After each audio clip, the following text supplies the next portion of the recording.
ಇನ್ನು ಪೆಟ್ರೋಲ್ ಕೊರತೆಯ ವದಂತಿಯ ಹಿನ್ನೆಲೆಯಲ್ಲಿ ಪೆಟ್ರೋಲ್ ಬಂಕ್ಗಳಿಗೆ ಮುಗಿ ಬೀಳ್ತಾ ಇದ್ದಾರೆ ಜನ. ಹಲವು ಜಿಲ್ಲೆಗಳ ಪೆಟ್ರೋಲ್ ಬಂಕ್ಗಳ ಮುಂದೆ ಇವತ್ತೂ ಕೂಡ ಪರಿಸ್ಥಿತಿ ಅದೇ ರೀತಿಯಾಗಿದೆ, ಭಿನ್ನವಾಗೇನಿಲ್ಲ. ಪೆಟ್ರೋಲ್ ಸಿಗಲ್ಲ ಅನ್ನೋದು ಕೇವಲ ಊಹಾಪೋಹ, ವದಂತಿ ಅಷ್ಟೇ ಅಂತ ಎಷ್ಟೇ ಹೇಳಿದ್ರು ಕೂಡ ಜನ ಕೇಳಿಸ್ಕೊಳ್ತಾ ಇಲ್ಲ. ಪೆಟ್ರೋಲ್ ಸಿಗಲ್ಲ, ದರ ಏರಿಕೆ ಆಗ್ಬಿಡುತ್ತೆ ಅನ್ನುವಂತಹ ವದಂತಿ ಅವರನ್ನ ಆತಂಕಕ್ಕೀಡು ಮಾಡಿದೆ. ರಾಯಚೂರಿನಲ್ಲಿ ಪೆಟ್ರೋಲ್ ಸಿಗದೆ ವಾಹನ ಸವಾರರು ಪರದಾಡಿದ್ದಾರೆ. ರಾಯಚೂರು ನಗರದ 8 ಪೆಟ್ರೋಲ್ ಬಂಕ್ ನಿನ್ನೆಯಿಂದಲೂ ಕೂಡ ಬಂದ್ ಆಗಿದೆ. ಪೆಟ್ರೋಲ್ ಬಂಕ್ ಬಂದ್ ಆಗಿರೋದ್ರಿಂದ ವಾಹನ ಸವಾರರು ಕೂಡ ಪರದಾಡ್ತಾ ಇದ್ದಾರೆ.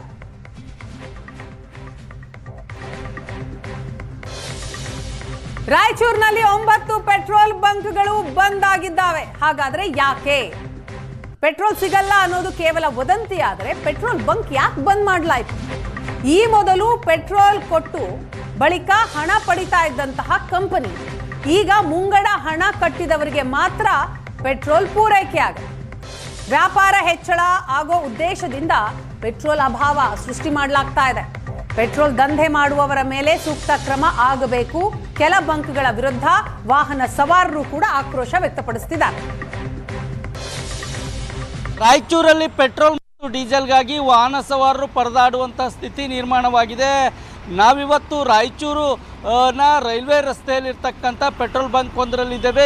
ಈ ರೀತಿ ಪೆಟ್ರೋಲ್ ಬಂಕ್ ಬಂದ್ ಆಗಿರೋದನ್ನು ನೋಡಿದ್ರೆ ಎಲ್ರಿಗೂ ಕೂಡ ಶಾಕ್ ಆಗ್ತಾ ಇದ್ದಾರೆ. ವಾಹನ ಸವಾರರು ಪೆಟ್ರೋಲ್ ಮತ್ತು ಡೀಸೆಲ್ ಹಾಕಿಸ್ಕೊಳ್ಳೋಕ್ಕೆ ಪೆಟ್ರೋಲ್ ಬಂಕ್ಗಳಿಗೆ ಬಂದು ಪೆಟ್ರೋಲ್ ಬಂಕ್ ಬಂದಾಗಿದ್ದು ನೋಡಿ ಆಶ್ಚರ್ಯಕ್ಕೊಳಪಡ್ತಾ ಇದ್ದಾರೆ. ಈಗಾಗಲೇ ರಾಯಚೂರು ಜಿಲ್ಲೆಯಲ್ಲಿ ಸುಮಾರು 192 ಪೆಟ್ರೋಲ್ ಬಂಕ್ಗಳಿದ್ದು ರಾಯಚೂರು ನಗರದಲ್ಲೇ 8ಕ್ಕೂ ಹೆಚ್ಚು ಪೆಟ್ರೋಲ್ ಬಂಕ್ಗಳು ಬಂದಾಗಿದ್ದರಿಂದ ವಾಹನ ಸವಾರರು ಆತಂಕಕ್ಕೊಳಗಾಗ್ತಿದ್ದಾರೆ. ಪೆಟ್ರೋಲ್ ಮತ್ತು ಡೀಸೆಲ್ ಮುಂದಿನ ದಿನಗಳಲ್ಲಿ ಸಿಗುತ್ತೋ ಇಲ್ಲೋ ಅನ್ನುವಂಥ ಒಂದು ಆತಂಕದಲ್ಲಿ ಒಂದೆರಡು ಪೆಟ್ರೋಲ್ ಬಂಕ್ಗಳು ಈಗಾಗಲೇ ಕಾರ್ಯನಿರ್ವಹಣೆ ಮಾಡ್ತಾ ಇದ್ದಾವೆ. ಆ ಒಂದು ಪೆಟ್ರೋಲ್ ಬಂಕಲ್ಲಿ ಜನರು ಮುಗಿ ಬೀಳ್ತಾ ಇದ್ದಾರೆ. ಈಗಾಗಲೇ ಜಿಲ್ಲಾಡಳಿತ ಹೇಳ್ತಾ ಇದೆ ಪೆಟ್ರೋಲ್ ಬಂಕ್ ಮಾಲೀಕರ ಜೊತೆಗೆ ಮತ್ತು ಸಂಬಂಧಪಟ್ಟಂಥ ಪೊಲೀಸ್ ಅಧಿಕಾರಿಗಳು ಹಾಗೂ ಈಗಾಗಲೇ ಸಂಬಂಧಪಟ್ಟವರ ಜೊತೆ ಅಧಿಕಾರಿಗಳು ಸಭೆ ನಡೆಸ್ತಾ ಇದ್ದಾರೆ. ಪೆಟ್ರೋಲ್ ಮತ್ತು ಡೀಸೆಲ್ ಕೊರತೆ ಇಲ್ಲ ಅಂತೇಳಿ ಅಧಿಕಾರಿಗಳು ಹೇಳ್ತಾ ಇದ್ದಾರೆ. ಆದರೆ ವಾಸ್ತವದಲ್ಲಿ ಪೆಟ್ರೋಲ್ ಬಂಕ್ ಮಾಲೀಕರು ಪೆಟ್ರೋಲಿಯಂ ಏನು ಕಂಪನಿಗಳಿಂದ ಪೆಟ್ರೋಲ್ ಮತ್ತು ಡೀಸೆಲನ್ನು ಖರೀದಿ ಮಾಡ್ಕೊಂಡು ತಂದು ಬಂಕ್ಗಳಿಗೆ ಸುರಿದು ಆನಂತರ ವಾಹನ ಸವಾರರಿಗೆ ಹಂಚಿಕೆ ಮಾಡಬೇಕು. ಆದರೆ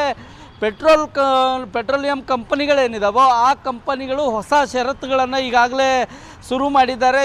ಪೆಟ್ರೋಲ್ ಮತ್ತು ಡೀಸೆಲ್ ಖರೀದಿಗೆ ಹಲವು ರೀತಿಯ ನಿಯಮಗಳು ಮಾಡಿದ್ದಾರೆ. ಆ ನಿಯಮಗಳ ಪ್ರಕಾರ ಅವರು ಮುಂಚಿತವಾಗಿ ಹಣ ಕಟ್ಟಿದ್ರೆ ಮಾತ್ರ ಪೆಟ್ರೋಲ್ ಮತ್ತು ಡೀಸೆಲನ್ನು ಪೆಟ್ರೋಲ್ ಬಂಕ್ಗಳಿಗೆ ಈಗಾಗಲೇ ಪೆಟ್ರೋಲಿಯಂ ಕಂಪನಿಗಳು ನೀಡ್ತೇವೆ ಅಂತ ಹೇಳ್ತಾ ಇದ್ದಾರೆ. ಈ ಹಿಂದೆ ಕೂಡ ಪೆಟ್ರೋಲಿಯಂ ಕಂಪನಿಗಳು ಪೆಟ್ರೋಲ್ ಬಂಕ್ ಮಾಲೀಕರಿಗೆ ತಮಗೆ ಇಷ್ಟ ಬಂದಂತೆ ಪೆಟ್ರೋಲ್ ಮತ್ತು ಡೀಸೆಲನ್ನು ಕಳಿಸ್ಕೊಡ್ತಾ ಇದ್ದರು. ಆ ನಂತರ ಇವರು ಪೆಟ್ರೋಲ್ ಮತ್ತು ಡೀಸೆಲನ್ನು ಮಾರಾಟ ಮಾಡಿ ಕಮಿಷನ್ ಪಡೆದು ಆ ಬಳಿಕ ಹಣವನ್ನು ಪೆಟ್ರೋಲಿಯಂ ಕಂಪ್ನಿಗಳಿಗೆ ಭರ್ತಿ ಮಾಡ್ತಿದ್ರು. ಈಗ ಯುದ್ಧ ನಡೀತಾ ಇರೋದರಿಂದ ಆ ಒಂದು ಯುದ್ಧದ ಎಫೆಕ್ಟ್ ಆಗಿ ಪೆಟ್ರೋಲಿಯಂ ಕಂಪನಿಗಳು ಹಲವು ರೀತಿಯ ನಿಯಮಗಳಲ್ಲಿ ಬದಲಾವಣೆ ಮಾಡಿ ಮುಂಚಿತವಾಗಿಯೇ ಪೆಟ್ರೋಲ್ ಬಂಕ್ ಮಾಲೀಕರು ಹಣ ಕಟ್ಟಬೇಕು, ಆ ಬಳಿಕ ನಿಮಗೆ ಪೆಟ್ರೋಲ್ ಮತ್ತು ಡೀಸೆಲ್ ಸರಬರಾಜು ಮಾಡ್ತೇವೆ ಅಂತ ಹೇಳ್ತಿದ್ದಾರೆ. ಹೀಗಾಗಿ ಕೆಲ ಪೆಟ್ರೋಲ್ ಬಂಕ್ ಮಾಲೀಕರು ಹಣವನ್ನು ಕಟ್ಟಲಿಕ್ಕಾಗಲ್ದೇ ಏನು ಪೆಟ್ರೋಲನ್ನು ಖರೀದಿ ಮಾಡಿಲ್ಲ. ಹೀಗಾಗಿ ಪೆಟ್ರೋಲ್ ಬಂಕ್ಗಳೆಲ್ಲವೂ ಕೂಡ ಖಾಲಿ ಆಗ್ತಾ ಇದ್ದಾವೆ. ಜಿಲ್ಲಾಧಿಕಾರಿಗಳು ಎಲ್ಲ ಪೆಟ್ರೋಲ್ ಬಂಕ್ ಮಾಲೀಕರ ಜೊತೆಗೆ ಸಭೆ ಮಾಡ್ತಾ ಇದ್ದಾರೆ. ತಹಸೀಲ್ದಾರಿಗಳು ಮತ್ತು ಪೊಲೀಸ್ ಅಧಿಕಾರಿಗಳು ಮತ್ತು ಪೆಟ್ರೋಲಿಯಂ ಕಂಪ್ನಿಯವ್ರ ಜೊತೆಗೂ ಕೂಡ ಸಭೆ ಮಾಡಿ ಪೆಟ್ರೋಲ್ ಮತ್ತು ಡೀಸೆಲ್ ಕೊರತೆ ಇಲ್ಲ ಆದರೂ ಕೂಡ ಯಾಕೆ ಅಭಾವ ಸೃಷ್ಟಿ ಮಾಡ್ತಿದ್ರಿ ಅನ್ನೋ ವಿಷಯ ಕೂಡ ಇವತ್ತಿನ ಸಭೆಯಲ್ಲಿ ಚರ್ಚೆ ಆಗಲಿದೆ ಅಂತ ಹೇಳ್ಬೋದು. ರಾಯಚೂರಿಂದ ಕ್ಯಾಮ್ರಾಮನ್ ಶ್ರೀನಿವಾಸ್ ಜೊತೆಗೆ ಜಗನ್ನಾಥ್ ಪೂಜಾರ್, ಏಷ್ಯಾನೆಟ್ ಸುವರ್ಣ ನ್ಯೂಸ್, ರಾಯಚೂರು.